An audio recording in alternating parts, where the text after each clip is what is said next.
Perfect. Now I have your number. Thanks. Hey, I'm Robbie Kramer. You're listening to the Leverage Podcast, where we discuss using your social skills to hack dating, travel, finding your dream job, and becoming a complete man.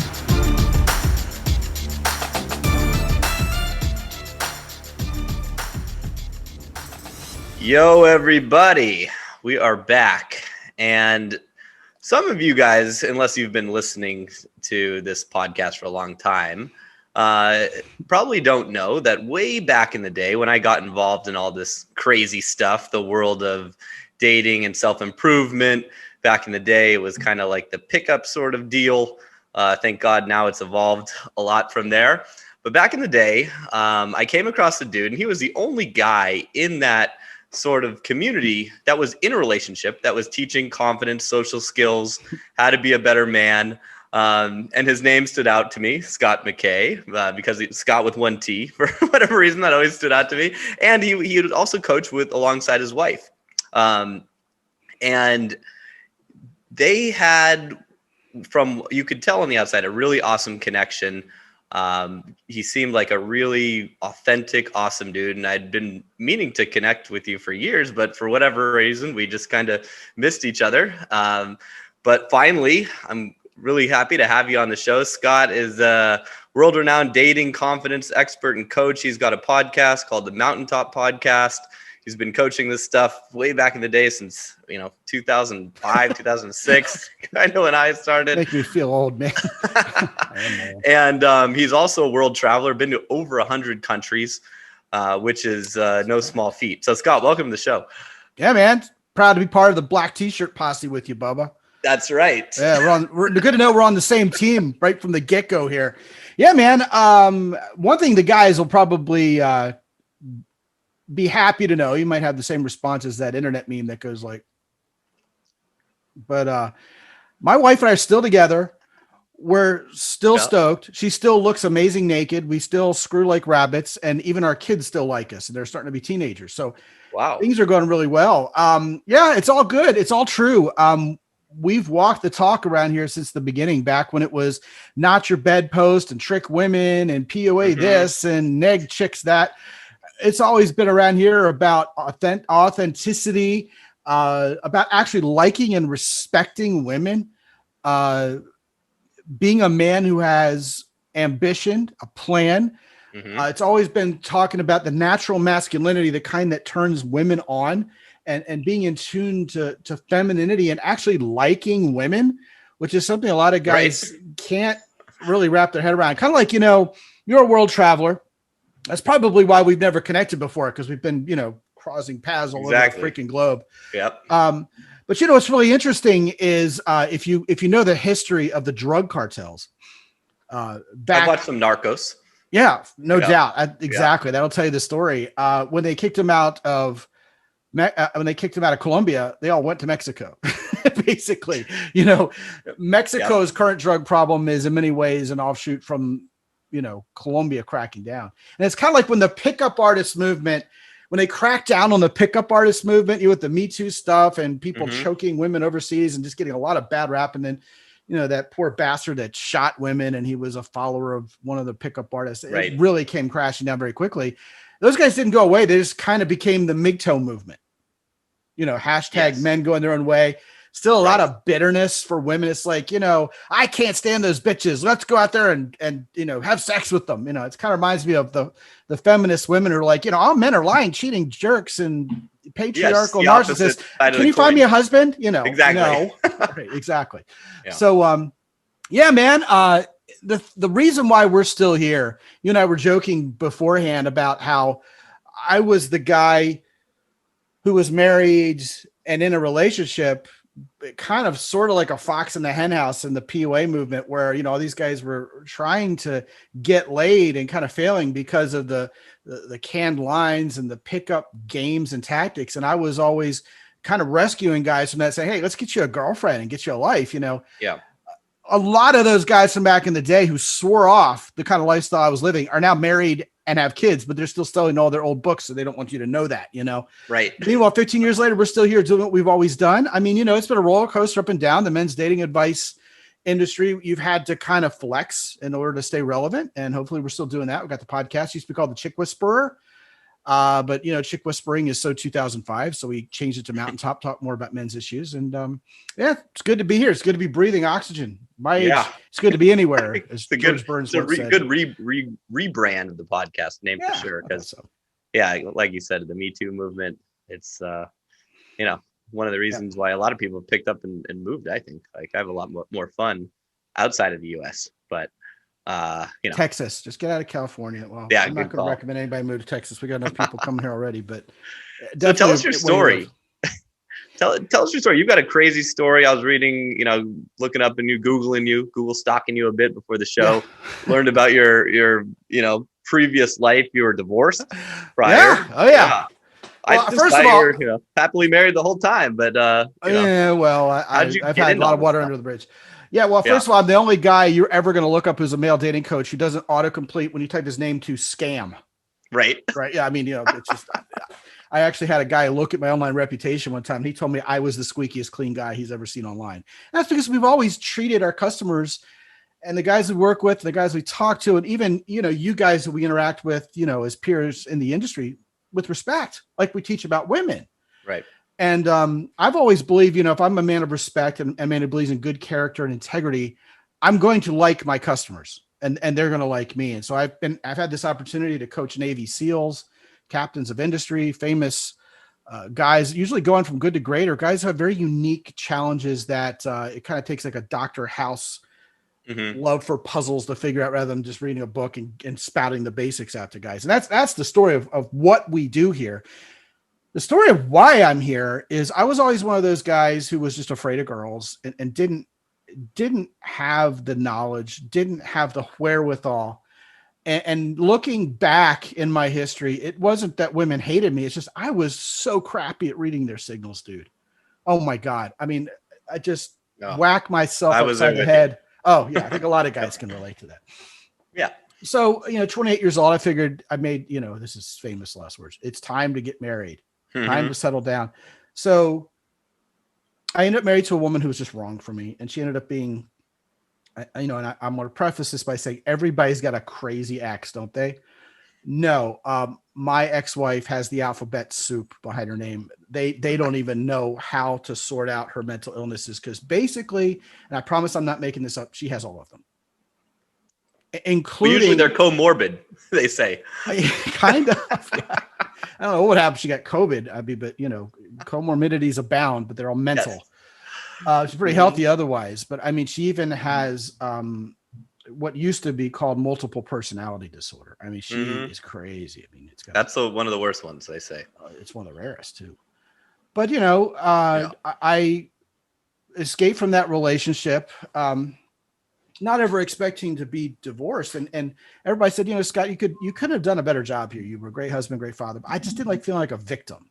And I've always been anti-victimhood. I've always been about personal empowerment. Because if you're a victim, you don't have any power. And I don't want to make this a political show, but you can see a lot of what's going on in the public zeitgeist is if you represent yourself as a victim, maybe a lot of free stuff will come your way and a lot of, things that seem nice on the surface, but you are allowing someone to have power over you. Right. And I don't like that. And so I said to myself, I want this divorce thing. I want this whole brouhaha to be my fault. So I said, I've always just adored women. Oh man. Robbie, I've just always loved women. I had female friends in college. I like having women around. Yeah. I was in the same boat. Yeah. Growing up with sisters, spent, all my time with my mom and sisters growing up. Yeah. Always had like girlfriend, not like girlfriends. I was a friend zone guy, but always had like girls who were friends. And I always enjoyed female, feminine energy and being around women. Oh yeah. So yeah, I was lucky. I never had any of that weird sort of stuff that a lot of the guys that got in the community did. 100%. Anger. Yeah, right on. Yeah. But man, I said, I'm going to understand women.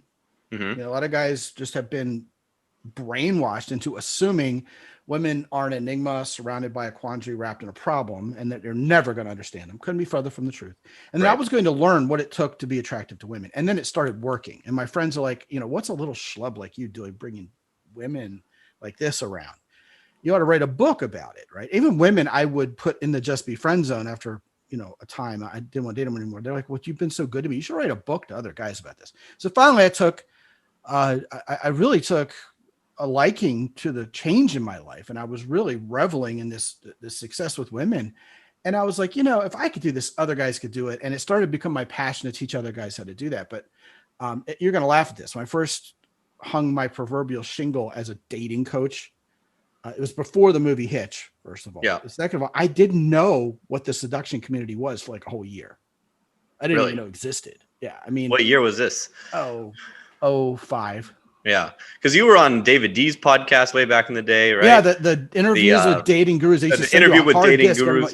Yes. Right. And that was like, that was like the equivalent as a dating coach for men of if like you were a comedian and being on Letterman or Jay Leno. I mean, it was like, if David D'Angelo said you're a dating guru, damn it, you're a dating guru. Yep. Still a huge thrill. I made the biggest mistake I made, I think, in my business was I had an interview scheduled with him, and then we pushed it back because we're like, oh, we're not ready. We're going to get so much traffic from that. And we ended up like kind of postponing it. And then he stopped doing it. Yes. So me and my former business partner, Brian from Fearless Man, we missed the damn boat on that. And we still kick ourselves to this day. So, right. Actually, my wife was also on the Christian Carter women's series, which I think we can probably let the cat out of the bag at same organization. That's him. Yeah. Well, I mean, the Christian Carter, the actor who plays Christian Carter was actually a different guy, but the book was written by Eben. Of course. And I think we're the only husband and wife team who were on both the discs. Oh, wow. Yeah. She did a great job. She was so cute.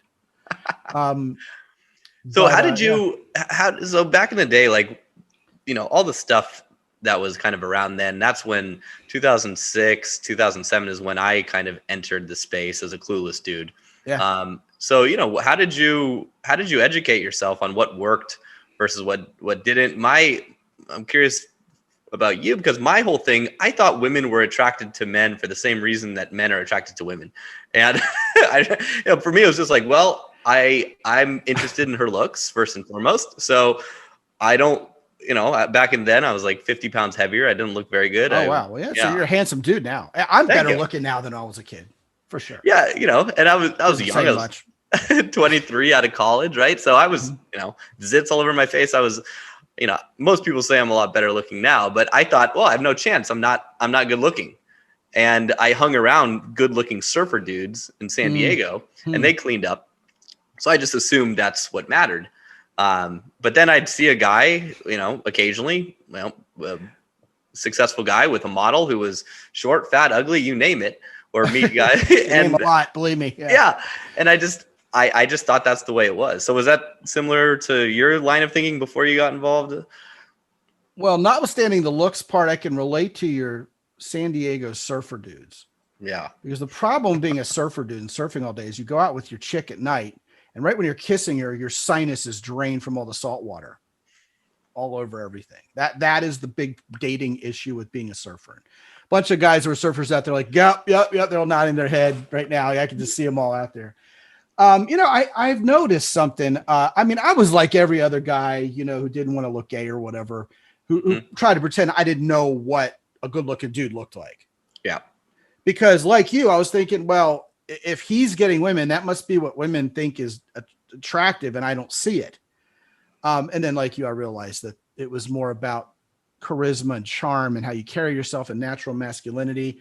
And that's why I wanted to be there's something about that guy. There's always that guy in the office, and you don't know what the women see in this guy, but they're like, oh, he's just so hot. And they hear the girl talk around the water cooler. Yeah. I honestly believe about 95% of us, don't quote me on the exact percentage, but roughly 95% of us are pretty average looking people, guys. Yeah. 2.5%, God help us, are hit with an ugly stick.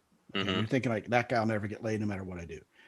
2.5% of us are just movie star, surfer boy, hot guys. Yeah. Really good looking. chiseled Greek god looking dudes, but it's a very small percentage of men actually.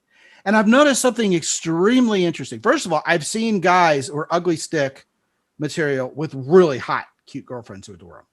I've seen it. Yep. Second of all, my experience, I actually have guys who are those really good looking dudes hire me. Guys with a lot of reason to really rack it up with women. Yeah. And what happens is, like women, they start relying on their looks, but they don't have anything to back it up. All hat, no cattle. And second of all, and probably more significantly, and I hope this is a great takeaway for a lot of the guys listening, women don't want a guy prettier than they are. They just do not. I mean, you should be uglier than your girlfriend, or else she's not going to be happy.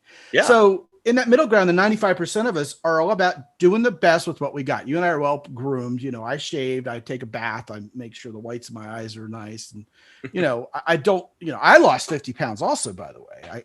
My wife started feeding me Mexican food, and, you know, you're in Mexico. Those tacos will get you for sure. Yeah. Oh, Tulum, you're probably eating more fish tacos than, you know, that's Tex-Mex, true. But still good. And then, you know, when the way you carry yourself, your confidence, understanding masculinity, not being afraid of women. I have this teaching that I've been influenced by, you know, guys in who are fictional characters and watching them act like this. You know, like Hank Moody from the old TV show Californication, certainly Sean Connery's James Bond, is they're just unfazed by women.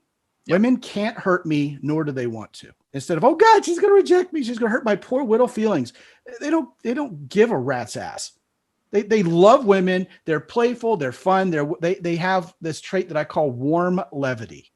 A lot of guys are just taking themselves so seriously, talking to women like, oh God, the stakes are so high, you know, and they end up, you know, seeming more like the Bond villain than, you know, James Bond.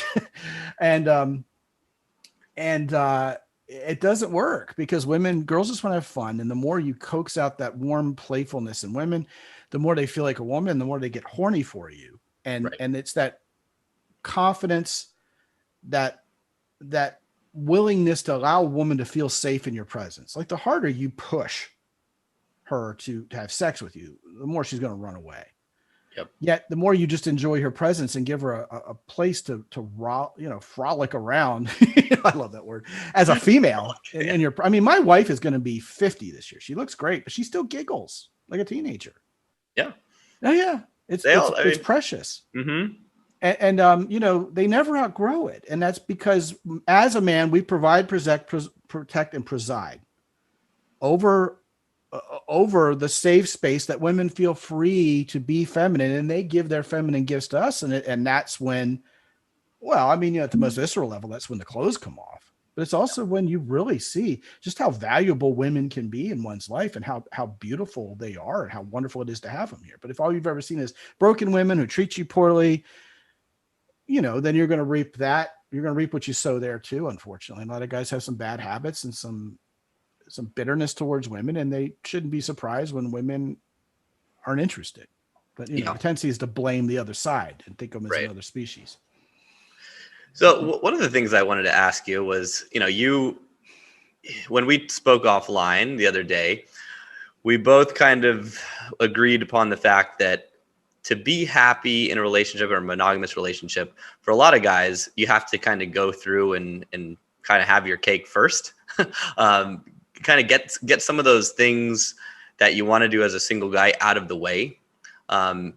And you mentioned to me that you had done that before, you know, getting into a relationship and that's like, it wasn't until I did all of that stuff that I felt that I was in a place where I could be in a monogamous relationship. So I'm curious about that process for you. Was that something that like was a huge sort of bucket list sort of thing, or was it not that big of a deal? Because, you know, the way I look at your relationship now, and I want you to also get into that, you know, you travel the world with your 2 kids. You guys do shit together. You have fun. Not right now, but you know, not right now, but yeah. So like, you know, I needed quite a bit of time to go through that. But some guys don't. I don't know. Well, a lot of people in the coaching world or in the relationship space don't really know what to do with me. Mm-hmm. because I really don't fit the party line. Okay. I do believe in dating around, and I'm not a fuddy-duddy. I'm not a, I'm not I'm not against dating multiple women at once and exploring one's sexuality.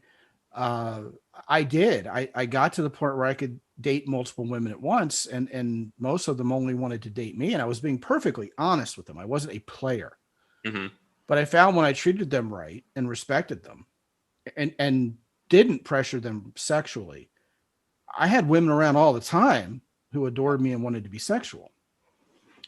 And listen, after I got out of such a disastrous first marriage, I didn't want to jump right into another relationship.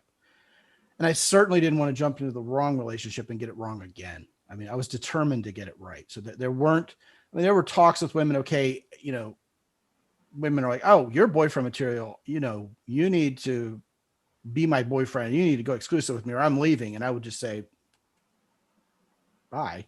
Mm-hmm. I have to take exclusivity seriously. I'm not Yeah. just going to jump into a relationship. I'm not going to be a serial dater.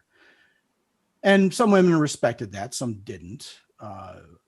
There were times where women were trying to, and I think a lot of guys could probably relate to this. If they can't, once you get better with women, you'll see this firsthand.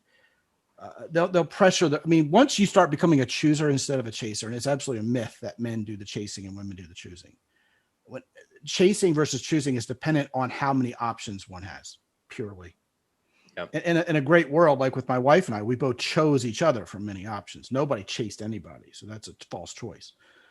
But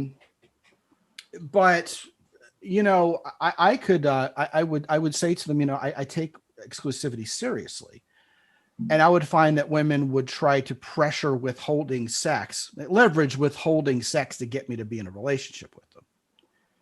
And when that didn't work, and they were like, well, I need a guy who's going to be my boyfriend, they would leave and then call me a couple days later and go, hey, can I just come over and screw you every day after work? And I'm like, wait, what?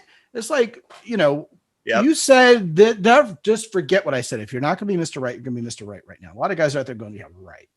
But see, the trap there is if she couldn't trap me into being a boyfriend by withholding sex, she's going to get me to be her boyfriend by screwing me so good I'll be addicted to her. So, those are the kind of things once you start getting good with women, you'll start seeing those dynamics happen in your life. And women will want to be in your life and not pressure you. Or if they pressure you, they know you have the options, you're in control, and you can back off. I had a lot of women in my life for a long time.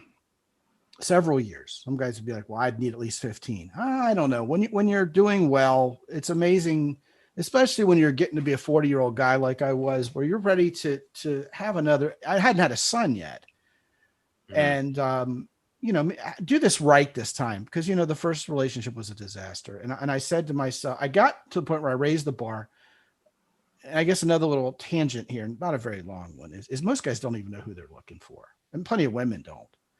And you got to know who you are, what your values are, what excites you, what you want to do, what your goals are.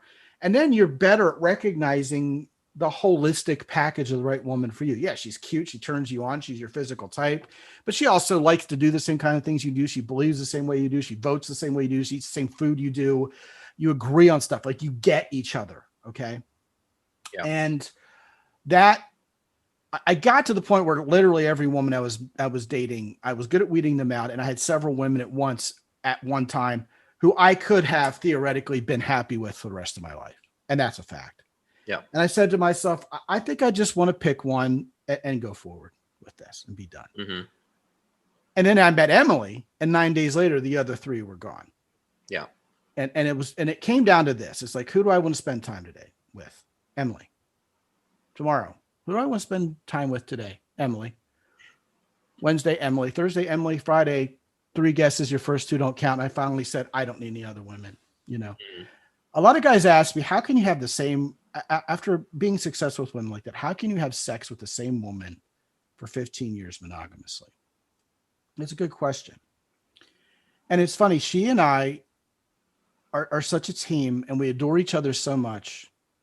And we really are united, at the deep soul level. I mean, I don't like the word soulmate, because I honestly think I could have been married to any of those other 3 women equally.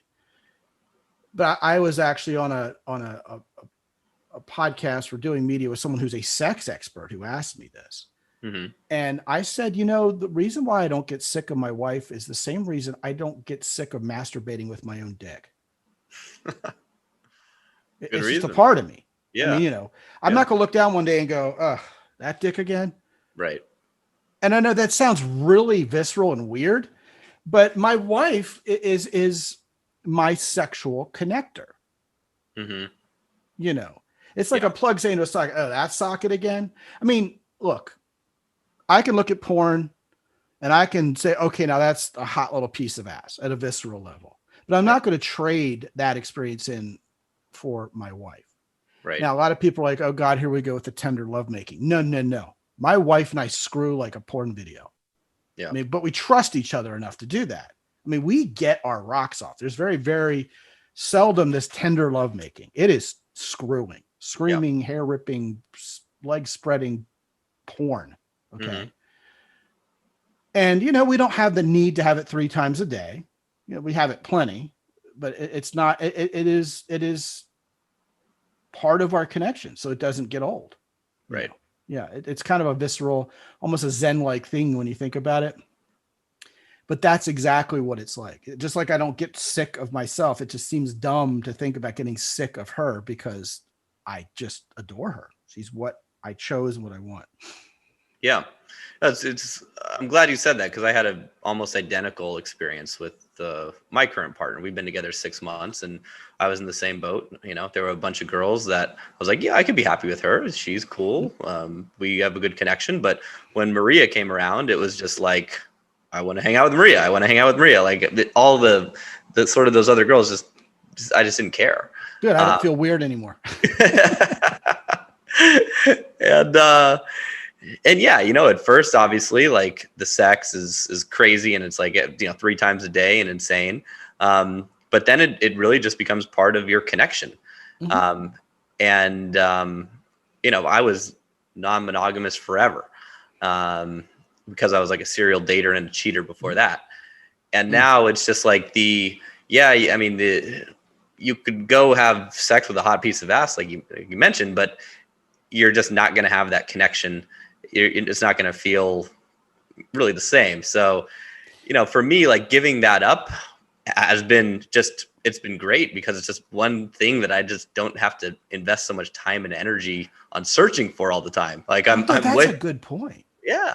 Like I'm way more wealthy. I'm in way better shape. And I just don't removing that from the plate, which was basically what I focused my majority of my time on getting, even though I was getting a ton of it. If you remove that from the equation, there's so much other stuff you can do in life. So, and of course I was an outlier, point. Just a total yeah. You make a great point there that I want to elaborate on briefly. That, dating a whole lot of women consumes your life. Mm-hmm. I mean, you don't go to the gym as much. You don't see your buds as much. My job performance suffered because I worked out of home. And I mean, when I started conducting business conference calls from a bubble bath with my redhead, that was a danger sign. It was kind of like showing up to work drunk or, under the influence of crack. It was bad. Shouldn't be doing those things. And like you, once I found the woman of my life, it's like, every U.S. president except one has been married happily, because once you find the woman and you're, doing your thing, you can work on your purpose instead of being so excited like Enos from Dukes of Hazzard about getting your dick wet all the time. Mm-hmm. It's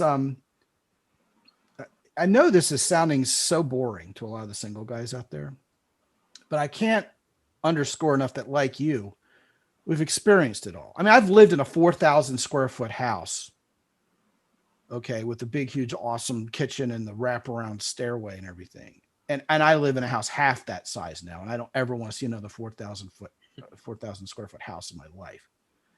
I've driven German sports cars, but haven't in 15 years. I never want to see another one. And I just want to drive my 4x4 pickup truck around and have a couple motorcycles because I've done that thing and it just ran its course.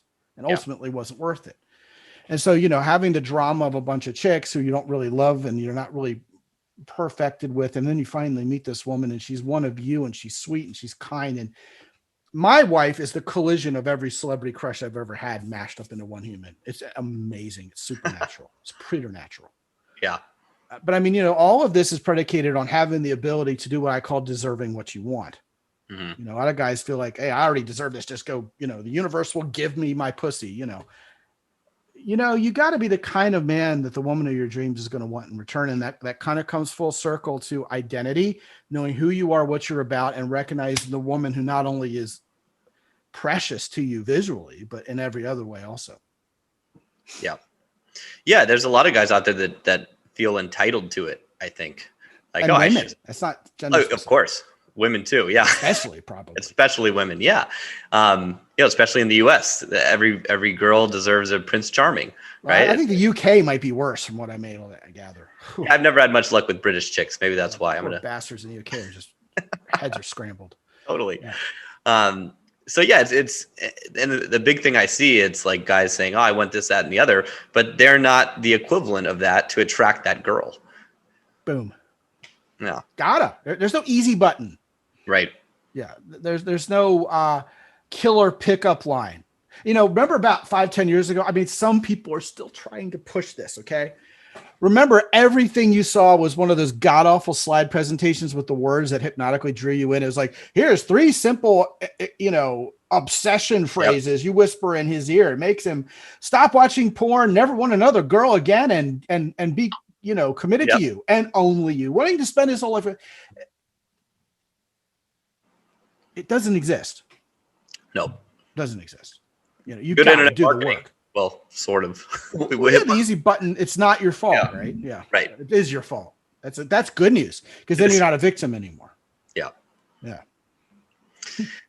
So I mean, it's always crazy to me the difference between what actually works and what guys need versus what people sell. It's crazy, but once you so. I want to get into travel a bit because that's a big part. Yeah.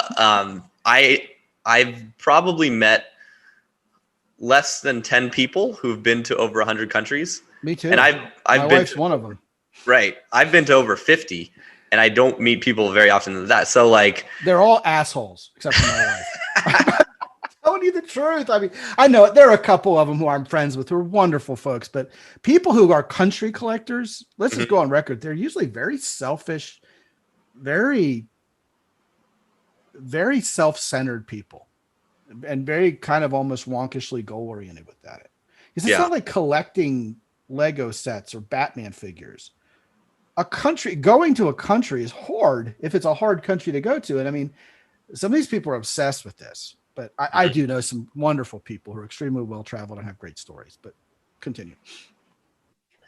Yeah. So like how long, well, obviously you've been doing it for a long time, but I'm just kind of just curious in general, because it was for me, my whole like globetrotting thing was just pursuing girls in places that I heard that's worthy. I mean, man, this world has some amazing girls in it. Oh, and they're not all American, You find out that, when you leave America, there's a lot out there, I started, I went to Europe for the first time in 2012 without my family. I'd gone on some bullshit cruises and stuff before that. But like, me and a buddy rented a car, started in Barcelona, did a giant loop around Europe, basically did every country except for Switzerland, which is in the middle. So, yeah, we kind of did that with our kids once.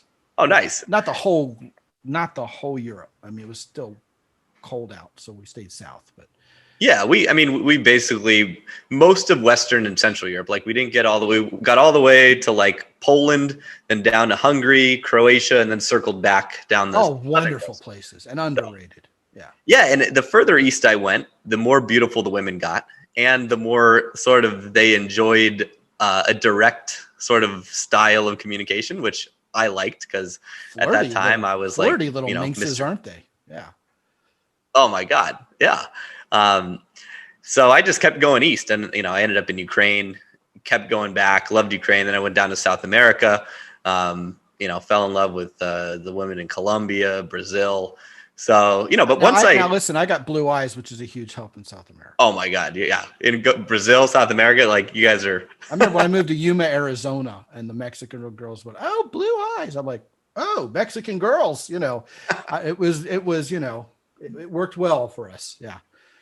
All my buddies who have blue eyes and, fair skin, light hair, they go down to Brazil and they just clean up. So it's funny because all the Brazilian guys come here and clean up. Yeah. So it's redemption. Yeah, we don't make it sound like if there's white privilege associated with this. Oh my God. The guys who come up here from South America or those guys clean up here. It's just, it's something different and exotic, I guess. Right. Yeah, for sure. Yeah.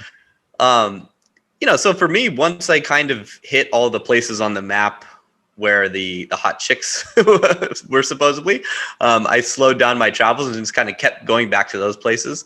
And then, I'd find myself in some relationships and I'd love to go back to those places. Like I took my American girlfriend to Ukraine, and showed her around. Yes. And now I'm, down in Mexico with my Ukrainian girlfriend. And we've traveled a lot, but I love traveling solo, but I think I love traveling more, obviously with my girlfriend. We have kids. Yeah. So tell us about that. Like, why'd you get into traveling? What was the passion behind it? And, how do you travel with two little kids and do all those countries? What about school? What about a semblance of a lifestyle to, help those kids grow up? Like, how does that shit work? Because the way you describe it, that's like, yeah, that's what I want to do. Like, I don't, I'd rather be on the road traveling, having my family with me. And if that's the possibility. So. I hope you have the next 60 hours for me to unload this baggage. Right. Now let's keep it all brief. First of all, to quote, I'm a Scotsman. So to quote the late great William Wallace, freedom, right? Dude, it's all about freedom. I do not do what I do because I'm greedy for money. Or God knows we're not here because we're internet famous anymore. That shit stopped in 2012. Okay. Yep. That's funny because all the people were here for the internet fame. I stopped getting recognized in airports probably 6 years ago. It stopped. It dried up, man. Wikipedia still happens a little bit in Ukraine, believe it or not. Really? In the Ukraine. That's awesome. Yeah. Yeah. But I have always been an extremely curious person. Mm-hmm. One of my high school friends I reconnected with once Facebook came up said, "You were always the guy I knew who was happier to be alive than anybody else." And I was really touched by that. A nice compliment. Yeah. I will stop and look at the sunset. I will look when a jet flies over to see what airline it is. I'm just a stupidly curious person. I care about the details and I want to learn about everything. And so that makes the idea of world travel irresistible. Yeah. And I'd always wanted to go places. And, I'm the child of the 70s and 80s when, you couldn't just get on, Norwegian Air and fly to Europe for $25. And I remember in high school, my first girlfriend came from a pretty wealthy family. And at Christmas time, they went to Europe. Mm-hmm. And I was so jealous. Oh my God. It was just, you talk about being jealous boyfriend. I wasn't jealous of some other guy. I was jealous of her trip. and she got to fly a 747, with the big old, and I'd never even seen a 747. Yeah. I'd never even seen one, Right. And I was just so insanely torn up by that. And so when I went to college, I found out that they had European study breaks over J term. And I said to my dad, I don't care. Birthday, Christmas, mortgage, all of it. Could you please send me to this trip for J term? And I'll never forget, it was to Greece for a month. So my first real international trip was to Greece. And we flew a 747.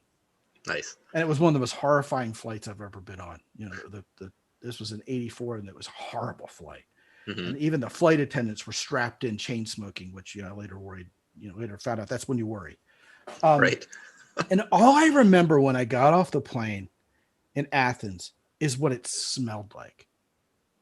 It didn't smell like America anymore. It didn't smell horrible. It smelled glorious, but it didn't. I mean, you can see the pictures, but until you feel the air and you smell the place and you see the stuff in 3D that you'll never see. Like the first time I ever went to an African safari, you're used to seeing all the giraffes. And then when you look down and see the bugs and the lizards and the stuff they never show you on TV, it's just equally awesome and weird and amazing. And those are the things you never know until you actually go to a country and see what it's like on the street. So after that trip to Greece, I came the next January and did another J-term trip. And where I went for my undergrad, they only let you do that twice. The following year, this was 1985. Okay, we're going to talk about the girls here, okay? In 1985, it was burning a hole in my life to find out what America's enemy was like. And I found out you could go to Russia. You could go to the Soviet Union on a trip. And I was like, my poor mother is probably still in a fetal position, sucking her thumb, waiting for me to come home from that trip somewhere. But I mean, I went. And I went and over Christmas break, and I delivered pizzas like a big dog all summer to afford it. That was before the Berlin Wall fell. That was 91. Years. It was the Soviet Union. I mean, you go over there and it's Ladas and Volgas driving around and, the red flags. Yeah. It's a running joke when you go to China. So yeah, a lot of red flags there.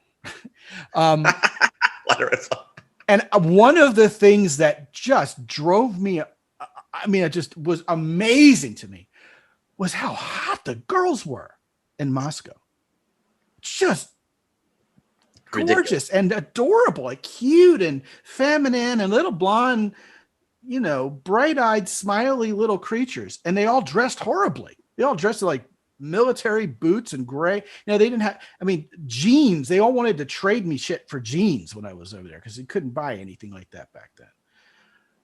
And I came home and I told everybody, no way. Because footage from there back in the 70s, 80s, in the United States was spotty at best. And of course, what we don't realize even nowadays is America does propagandize the masses. Big time, yeah. And we were just taught, I basically considered everything, there was an iron curtain and behind it, everything was in black and white, basically. It was color TV. Yep. It was like the Wizard of Oz, color TV on this side, black and white on that side. And I also went to Prague, Czechoslovakia at the time and just was flabbergasted by how gorgeous it was. Mm-hmm. How can this even be possible? And I'll never forget about that Russian trip. I got to talk to some kids my own age, and they wanted to trade me for jeans. And we got talking about what life was like. And we were talking about our politics, and I realized they were just like me, except they spoke better English than I did Russian. and I'll never forget what one of them said to me, a little dude about my age. He goes, yeah, you guys were afraid of us nuking you. You guys already used them before. Right. And it had never occurred to me. Like, we have dropped the motherfuckers before. Yeah. We've used them. We are still the only country that has ever used nuclear weapons. Mm-hmm. And that just doesn't fit into the American narrative. Right. So yeah, they were just they saw us as the aggressors. They all kind of ultimately wanted the capitalist lifestyle. And here we are going the other direction in the United States. But after that, I got to fly Russian airplanes, and I've always been an aviation buff. And it was amazing to fly the Russian airlines, just amazing. And I just couldn't get enough. But unfortunately for years, I didn't get to travel much. And then I went and worked the cubicle lifestyle. And it wasn't until I snapped out of that and started building this business, made it a lifestyle business, married a woman of like mind with me. Then we took our son out of public school and we did what's called world schooling, which is we homeschool our kids. We have a location independent job and we can go anywhere. Now, we've gone to so many countries at this point. My wife has become a travel addict as well. She always wanted to and didn't get as much chance prior to our marriage as I had. But I went from like 24 countries to 111 since I've been married. So all this, you get married, you get buried, you have kids, and oh my God, your entire life's over. Yeah, screw that noise. We've had more adventures with my wife and with my kids. My kids have been to 30 countries. Wow. Okay. They've been to almost every state. We have an RV, go to national parks. Now they're all into BMX racing. So we go around the country doing BMX national events, and that's exciting. And so it isn't even only the traveling, it's the adventuring. Yeah. My kids have flown in a hot air balloon and gone mountaineering and, raced things and done extreme sports and hiked the Grand Canyon and floated the Ganges and the Great Have Wall you of China. taken them to Burning Man or any plans No, to do that? actually, I'm not a big Burning Man guy because I'm an introvert. Uh-huh. But believe it or not, I'm not shy, and I'm Right. not. I've kissed the Blarney Stone, but actually, I do get my energy from not being in a big crowd. Like a big social event, I'm exhausted after a couple hours. Yeah. It's just that's my nature, believe it or not. Maybe. But the travel thing is fantastic, and we've gotten to the point where we've been everywhere we really want to go, maybe with a couple exceptions. I mean, some of them are tricky, like Iran. I'd love to go to Iran, and I've never been, but you can't right now. We got to go to North Korea while the getting was good, and I'm grateful for that. But some of the places we love to go are just not feasible right now. Mm-hmm. And some of them are not good places to go with children. And we find ourselves wanting to go back to our favorite places. And that's my next question. Because how often do you go back to? Well, two questions. What's your favorite place on each continent, and which places have you gone back to? It's funny. I always coach guys to give women online dating. Let's throw some candy at this parade. I always coach guys in online dating to give women something to answer, like a call to action when they write women online. Just don't go, "Hey, what's up?" But make it fun and playful, and make it easy to answer. Yeah. Like you never ask a woman, "Hey, it says here you're a musician. So in your opinion, who are the 10 best rock drummers of all time, dude?" She'll go, "I don't have time for that." Right? You gotta give her something easy. Yeah, that might be. So the travel questions, like, so you like to travel. If you could be anywhere in the world right now, if you snap your fingers, where would you go? You have 5 seconds to answer. That's a much better one. My favorite country on each continent, North America, is the United States. Although I'm fascinated by Mexico. I actually like Nicaragua much better than Costa Rica. Okay. South America, we loved Peru, but I think we did Peru right. Okay. Peru. Yeah. We loved Ecuador and Galapagos. We've been to Medellin, Colombia 10 years ago. Yeah. And that was not the place to go 10 years ago. Argentina is a completely different experience. Brazil's a very different experience. But Peru, South America. Africa, I left my heart in Kenya. I love Kenya. Yeah. If you've never been on safari, put that at the top of your bucket. I have not done that. So it's amazing. Okay. Yeah. The thing about safari is you think, when you watch like Wild Kingdom and all these travel shows with like their animals, it's that they had to sit there for 5 hours waiting for the giraffe to show up. Dude, you go there and it's like a farmland full of animals. They're just everywhere. It's like God put these animals all right here. And another thing people don't understand about the Serengeti and the Masai Mara, which is the same thing, is it's like San Diego. It's not like 100 degrees and the sun beating down on you. Yeah. It's like 72 degrees. That's why all those animals love it there on the savannah, because it's just good point. Amazing. It's so much fun.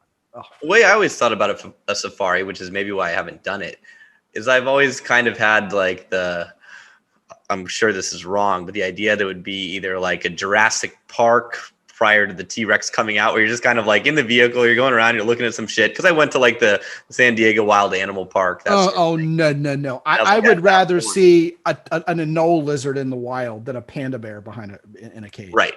Oh, there's no different. It's no comparison. Okay. Anything in the wild is just amazing. I mean, the lions have like part of their ear chewed out and one of their eyes is blind, and they're just and lions, you could drive right next to them, okay, and they'll just look at you like, what? You're not going to do anything. I own this place. And then it's kind of like a cat go. Mm-hmm. And another thing I never knew is young lions have spots like leopards. Huh. Yeah, isn't that cool? And you don't see that till you see them close up. But I mean, a lion in the wild, a male lion, has this fire in its eyes that when every time you've ever seen one in the zoo, they don't have it anymore. They're just vacant. Yeah. They're like pussy whipped, literally. Right. Asia is really tough.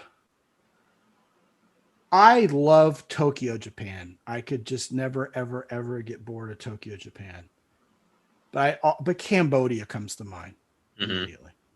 Cambodia, the people are just so resilient and such badasses. After everything they've been through, they just want happiness. They just want their country back. Yeah. Fascinating place. I've heard that Siem Reap has started to become touristy, which is a shame because when it was unspoiled, when we went like in 2010, it was a wonderland. Europe. Oh boy. I love Germany. Yeah. Okay. But if you're going to talk about underrated places to go, Riga, Latvia is one of them. Haven't hit that. Czech Republic is certainly wonderful. I love Germany and I love Spain. I think it's wonderful how you can cross through the Schengen region and it's a completely different culture, not like just a different state. Yeah. I hope that answers your question. It seems like Antarctic I've never been to. Can't help you. Yeah. No, North America, South America, good. Europe, Asia, Australia. Australia. Australia is like California and New Zealand is like Colorado. I love Australia. Yeah, I spent a few weeks down in Sydney. Loved it. Got destroyed by the women. They they did not. There's no such thing as an ugly human being in Australia. Everything I said about 95% of us being average, that's out the window in Australia. You have 10% been hit by an ugly stick, and the other 90% are gorgeous. That's how. Yeah, it's crazy. Yeah, crazy, insane. Yeah. So, what about the like road schooling, homeschooling, world schooling? Yeah, world schooling. It's homeschooling, only you treat the entire world as a big giant field trip. Mm-hmm. And how much planning goes into these trips? Because when we don't wing for it. Me, I know it says wing it, but we don't. Okay, that's a cute name for a website. And we started it before we world school, but we plan everything because we've had kids young as 4 months. You know, now that they're 9 and 13, I might be a little less responsible in winging it, but we're not with COVID tests. Yeah. You know, I don't want to be stuck somewhere. I don't mind being stuck somewhere and figuring it out myself, but I don't want to put my kids through that hell. So, you know, we plan the entire itinerary out. Sometimes there's little surprises, but you know, if you do your homework and you make good decisions, generally speaking, you're all right. And how long prior to the pandemic on your last trip, for example, like how many countries did you do? How long were you gone? 6 weeks, 13 countries. Okay. And so, yeah, that requires a lot of planning because you gotta, you're on the move and big time. And we have taken heat from helicopter, very conservative parenting types for what we put our kids through. Yeah. I mean, I'm sure they don't think we have any business taking a toddler to a place like Ethiopia. That is just irresponsible. But, you know, you go to Ethiopia, there's toddlers. They somehow lived. They have kids there. And we also get heat from parents for putting our kids who are young as 3 years old into an extreme sport where they have to put a helmet on and get hurt. But both of my kids are champions. I mean, #1 plate earner, especially my daughter. She's a badass at BMX racing. And that's an extreme sport. Yeah. I mean, it's not what people think it is. No, that's like motorcycle racing almost. Well, yeah, it's a cycling discipline, but it's the most intense cycling discipline. Huge jumps, big hills. And when you're talking, I mean, my daughter was a 5-year-old expert girl, which means she had beaten the boys enough times to reach expert class before she was in kindergarten. And then they raced their own gender. And I mean, that 5-year-old expert girl class, first of all, is the most adorable thing you've ever seen in your entire life. They all look like Marvin the Martian. And they all have they all look like little girl Calvin and Hobbes pictures of him going, all right, they get up there. And they have so much composure and they're such badasses and they're competitive. Those little girls are going to take over the world someday. I mean, my kids, based on the travel, first of all, they don't know what racism even means. They can't comprehend it. Yeah. I took my kids to majority Muslim countries, like in 11, 12. And my son looked at me and goes, Dad, why do Americans hate Muslims so much? These people are terrific. I go, that's why we're here, son. Yeah. And you go to Ethiopia and you play with the kids, you play soccer with them. You realize they don't have money like you do. This world is screwed up in that way. You know? You talk about Black Lives Matter. You go somewhere else other than the United States, and go to a country that the black folks own and that they run, and you understand the culture and you get to know them and you eat their food and do what they do. And then you can understand a little. It's not politics anymore. It's human to human. Yeah. And, we had our kids slated to go, they want to go to Japan with a passion, dude, because they're all Pokemon this and, trying to do that. Plus they love sushi. Yeah. But my kids, it's rare for kids. Most kids won't eat sushi till they're like 16 or. Yeah. Well, my kids will eat anything. That's the funny part, because they've been everywhere. Yeah. Well, we take them to Turkey. And Turkey was fascinating to them.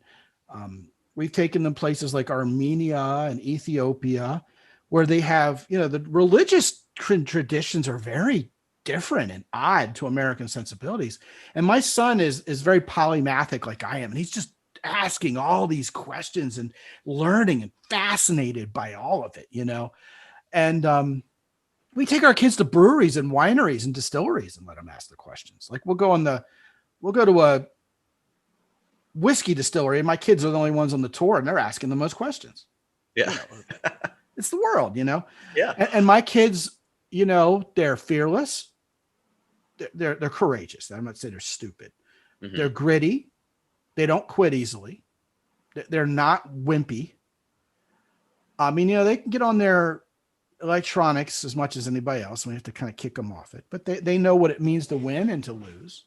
Mm-hmm. Both of them have probably won more championships than most adults and been to more countries by the time. Well, my daughter had gone to 30 countries. We haven't left in 4 years. So she went to 30 countries by the time she was 5. Wow. Poor little kid doesn't remember any of them. Right. We need to get her out of here again. We can't wait. We're champing at the bit. Mm-hmm.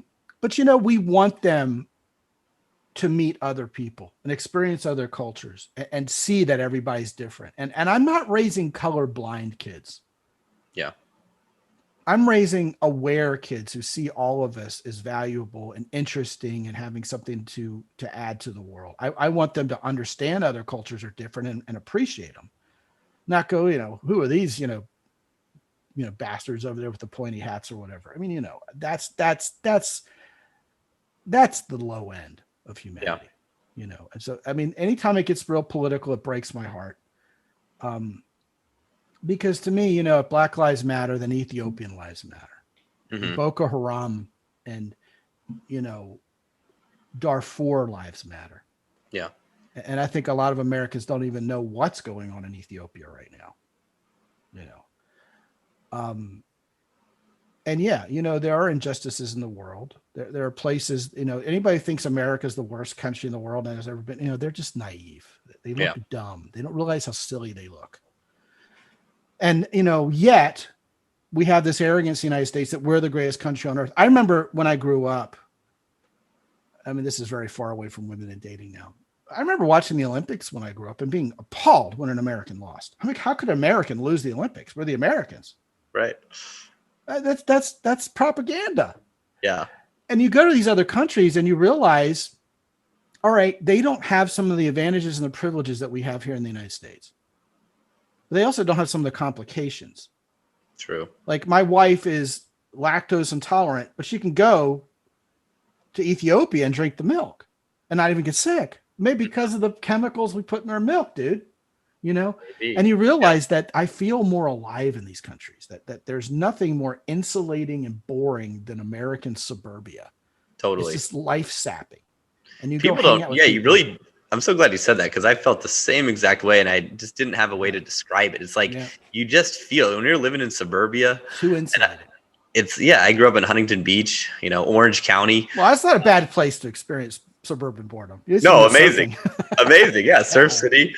I mean, the best, leave it weather, your childhood, you got the beach 5 minutes away. You could do worse. Yeah. Yeah. But, I mean, amazing place to grow up. But then when I just remember going to Europe and going, some of these random cities like Odessa, and just seeing the nitty grittiness of it. You're like, wow. And there's 1,000-year-old stuff and people are living there. You're like, what? I couldn't believe how old stuff was in Europe. Right. It's just, it's just wild when you experience it for the first time. But no, I mean, all this is very real. And travel broadens your horizons. It makes you love people and culture. It makes you appreciate more, makes you respect more. Yeah. every time we see a country that we don't hear much about on television, it's usually in a bad light. It's because something bad happened there. And I'll go on record and say, I think Americans are very slow to change our mindsets about countries that have gotten a bad reputation. Like right now, Ethiopia is a wonderful, beautiful place. Mm-hmm. And we still think it's 1984 and there's a drought. Right. Right now, there's a civil war brewing again, and that's very unfortunate. But like former Yugoslavia, everybody still thinks that, the Serbs and the Croats are shooting the hell out of each other, and it hasn't happened. Or it's dangerous. Yeah, right. Or that Medellin, Colombia is awful, Right. You're going to get killed by the cartel if you go down to, Bogota. Right. I don't even want to get into that story. But but I think when you go and you see what it really is like to go there, first of all, you're amazed at how safe you feel and how non-dangerous it really is, as long as you keep away from the taxis. Right. The taxis are the biggest swindle, but it is an incredible fun to go places that aren't touristy too. I mean, we've done the Badaling section, the restored touristy part of the Great Wall of China, when we were new to China the first time. And then our third trip to China, we did the Zhangkou section, which is the unrestored part that's crumbling. And it was 10x the experience. Yeah. To do that. For sure.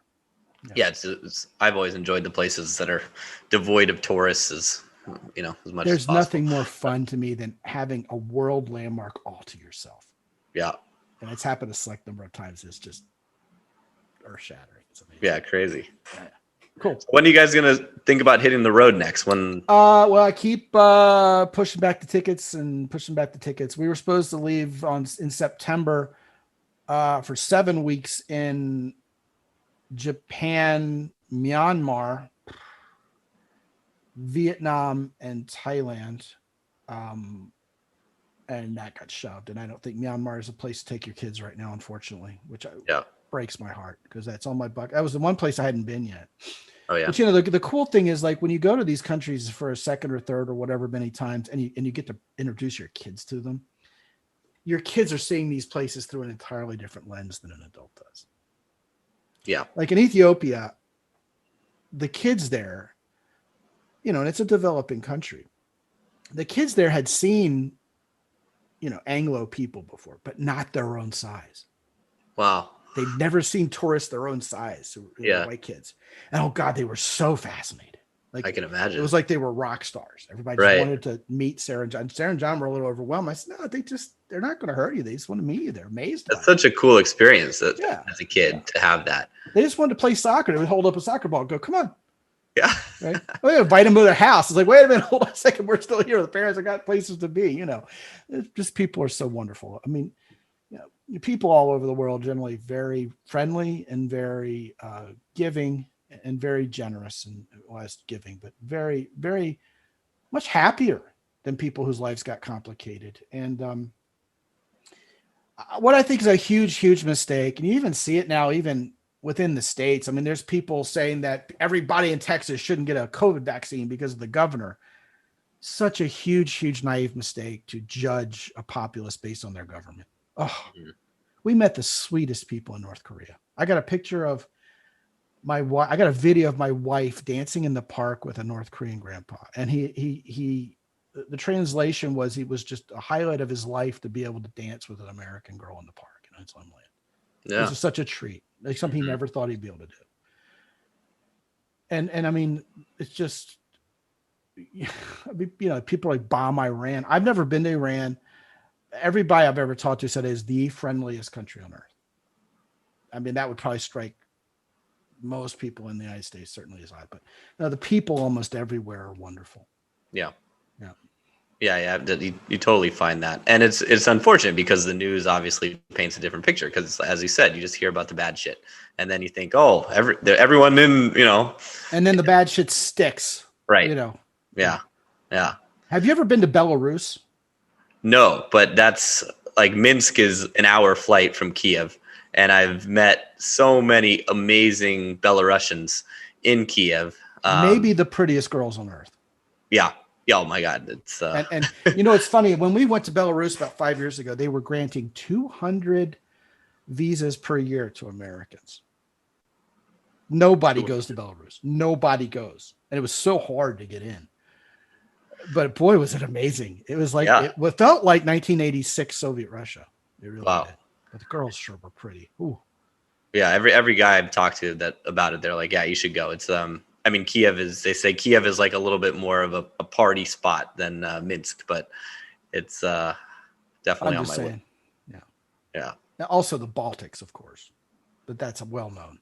Right. Yeah. Well, Scott, it's cool it's been such an amazing experience for me to interview because you embody all of the things that I preach on my show. Being a leader of men, a charismatic guy who loves women, travels the world, does your own thing, basically says screw you to like standard society nonsense. And I have huge pectoral muscles. Yes. And you wear a black shirt. And that's the clincher, obviously. All the things we preach. Yes. So how can people find you? Tell us the podcast, anything else that you got going. Yeah, man. First of all, you are going to be a guest on my podcast soon. I don't know which is appearing first, yours or mine, but your fans will be able to see you on my show, which is called the Mountaintop Podcast. It's in the sexuality section on iTunes, on Stitcher, anywhere you get your podcast. It used to be called the Chick Whisperer. You can search it by name. My name is 1T. People used to say in the PUA world, "Is like that your real name?" I go, "Look, dude, if it was my fake name, I'd at least spell it right." But my parents did it the Scottish way, SCOTMCKAY. And it's a fun show. We keep it fast paced. We don't insult your intelligence. It's a lot of smart guys of really good, solid character. I've had the opportunity to coach Navy SEALs and a lot of military guys and a lot of captains of industry, guys who are mayors of cities you've heard of, famous guys. So it's a good crowd to hang with. And we are actually sponsored by Origin in Maine, which is Jocko Willink's company. And he sought us out to have us be the dating show he sponsors. That kind of tells you what the audience is like. Yeah. No victimhood, all respect to women, all respect to self. Look us up, subscribe, join. You can listen to your show and ours. And certainly when you come on our show, which is being recorded tomorrow, we'll point our guys to yours and it'll be a party. For sure. Yeah, man. Looking forward to it. Yeah. So Scott, dude, it's been awesome. Thanks so much, brother. Yeah, man. Appreciate it. Thank you so much for the opportunity. It's been a blast. Time flew. Thanks for listening. If you want more, go to innerconfidence.com and don't forget to subscribe to this podcast for the latest episodes.